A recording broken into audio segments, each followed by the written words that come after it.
dokumen pelaksanaan anggaran atau DPA tahun 2026 kepada seluruh pimpinan perangkat daerah. Dalam arahannya, Wali Kota Kupang memberikan jaminan perlindungan kepada pejabat yang bekerja sesuai aturan, namun mengancam akan menindak tegas jika ditemukan penyelewengan anggaran. Berikut informasi selengkapnya untuk Anda. Penyerahan dokumen pelaksana anggaran DPA tahun 2026 ini berlangsung di ruang rapat Garuda, kantor Wali Kota Kupang pada Senin siang. Penyerahan ini menjadi tanda dimulainya pelaksanaan program pembangunan di Kota Kupang selama 1 tahun ke depan. Di hadapan seluruh kepala OPD dan camat Wali Kota Kupang, Dr. Christian Widodo menekankan pentingnya akuntabilitas. Ia meminta jajarannya berani mengeksekusi kebijakan dan tidak ragu menggunakan anggaran selama sesuai koridor hukum.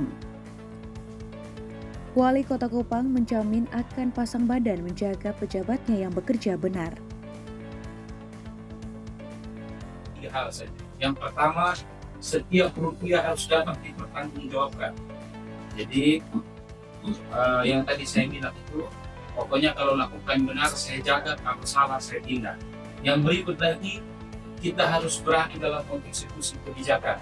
Anggaran sudah ada, jangan ragu-ragu. Yang berikut lagi, loyalitas kita jaga, bergerak satu arahan, dan kita fokus. Dengan diserahkannya DPA ini, seluruh dinas di Kota Kupang diminta untuk segera melakukan proses administrasi dan lelang agar penyerapan anggaran bisa maksimal sejak awal tahun. Dari Kupang, Ashraf melaporkan untuk Timor TV. Kepala Staf Angkatan Darat Jenderal TNI Maruli Simanjuntak hadir di Nusa Tenggara Timur untuk memperkuat semangat persatuan dan pengabdian prajurit.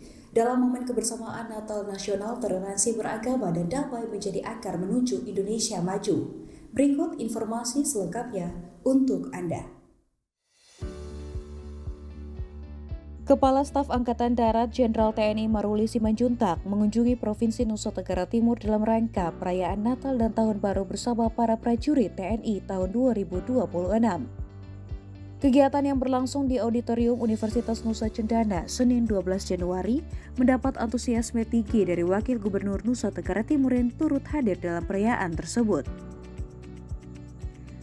Dalam sambutannya, Jenderal TNI Maruli Simanjuntak mengajak seluruh prajurit TNI untuk senantiasa menjaga kekompakan dan memperkuat toleransi antar umat beragama demi terciptanya kedamaian dan sukacita bersama.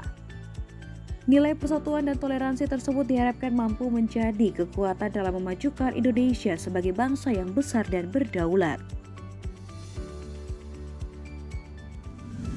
Saya pikir saya hanya menyampaikan saja. Yang membuat perencanaan mungkin Bapak Ibu sekalian di daerah punya hadir melalui forum sekalian. Ya paling tidak kita bisa ikut serta dalam menghadirkan suatu sukacita di setiap daerah. Kita semua bisa berperan.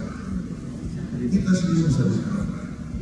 Kalau kita semua kompak, kalau kita semua merasa bersaudara, kita semua bisa mempercepat banyak hal untuk membuat masyarakat Indonesia, bangsa kita untuk maju.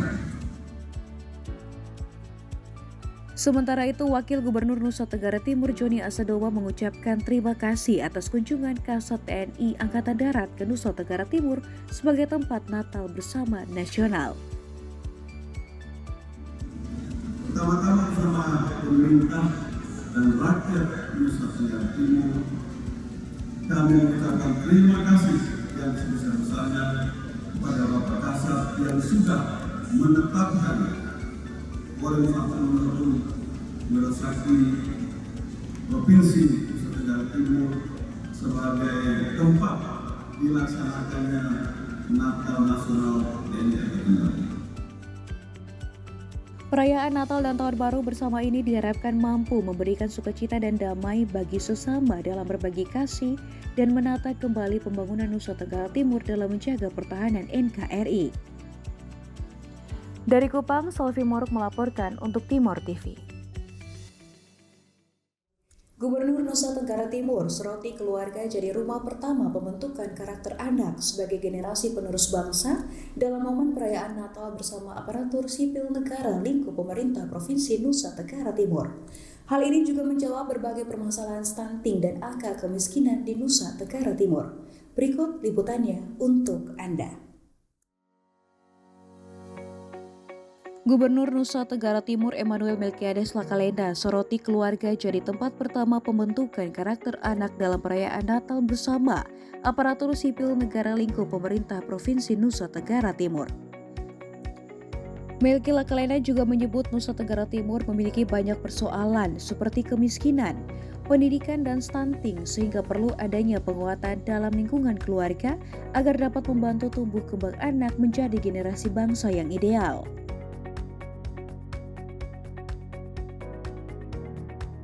Jadi ini yang saya sebut tadi, kalau kita tidak jaga dengan baik dan yang tadi saya kira lebih banyak ini nilai-nilai kebersamaan keluarga itu sekarang dia kalah dengan nilai individu, sehingga anak keluarga itu biar tidak lagi kuat sebagai basis kecil. Jangan kaget karena sekarang itu ya saya menduga ya, persoalan stunting, persoalan kemiskinan, persoalan kemarin juga itu ada dari sisi pendidikan kita juga buruk sekali. Jadi banyak yang kerugian BD ini terjadi karena memang keluarga sendiri sudah mulai kehilangan kekuatan sebagai tempat pertama dan terutama untuk anak-anak yang itu bisa berguna.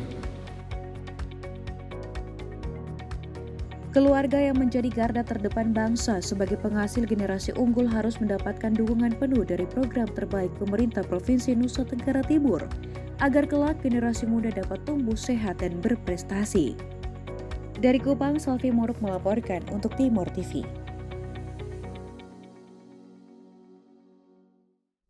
Pemirsa, pemerintah Provinsi Nusa Tenggara Timur merilis hasil evaluasi pembangunan infrastruktur tahun anggaran 2025. Meski dihadapkan pada keterbatasan anggaran daerah, Dinas PUPR mencatat peningkatan kondisi jalan mantap dan akses air bersih bagi warga. Berikut liputannya untuk Anda. Evaluasi pembangunan infrastruktur tahun 2025 ini dipaparkan langsung di hadapan Gubernur Nusa Tenggara Timur di Kupang Selasa sore. Dinas PUPR Nusa Tenggara Timur melaporkan tingkat kemantapan jalan provinsi kini mencapai angka 1.827 km atau setara 67,99% dari total ruas jalan yang ada. Selain konektivitas jalan, penyediaan air bersih juga menjadi sorotan. Selama periode 2022 hingga 2025, sebanyak 74 unit sumur bor telah dibangun. Data BPS menunjukkan akses rumah tangga terhadap air minum layak di Nusa Tenggara Timur kini menyentuh angka 89,96%. Menanggapi capaian ini, Gubernur Nusa Tenggara Timur mengakui bahwa alokasi anggaran infrastruktur memang menghadapi tantangan berat. Hal ini karena Pemprov harus membagi prioritas dengan sektor pendidikan yang menyedot hampir setengah dari APBD. Namun pemerintah provinsi melakukan efisiensi di sektor lain agar infrastruktur tetap berjalan. Infrastruktur berapa persen bagian itu 40%. Kebetulan saya telepon anggaran. Tapi memang anggaran kita kalau kita baginya untuk infrastruktur 40%, nanti kasihan yang lain tidak dapat. Akhirnya ya kita yang bisa kita penuhi itu terutama sektor pendidikan hampir 50%. Karena itu tidak bisa dihindari, memang kita kerja untuk dulu yang pertama.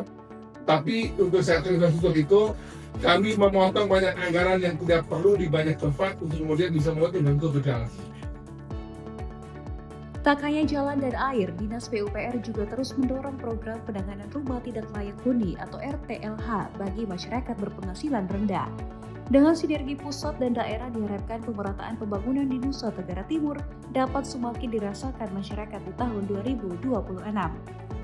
Dari Kupang, Tim Liputan Timur TV melaporkan.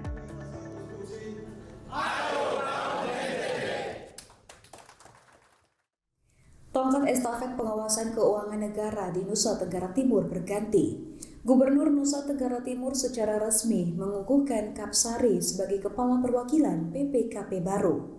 Dalam momen ini, Gubernur memberikan lampu kuning agar pengawasan tidak hanya fokus pada penindakan, namun lebih mengutamakan pencegahan korupsi. Berikut liputannya untuk Anda.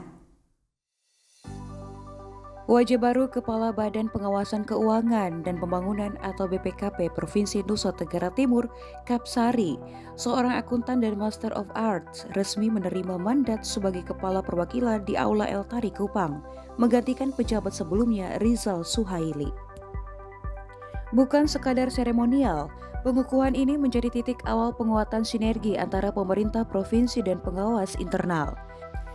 Gubernur Nusa Tenggara Timur bahkan mewanti-wanti agar BPKP tidak hanya hadir saat terjadi masalah untuk audit investigasi.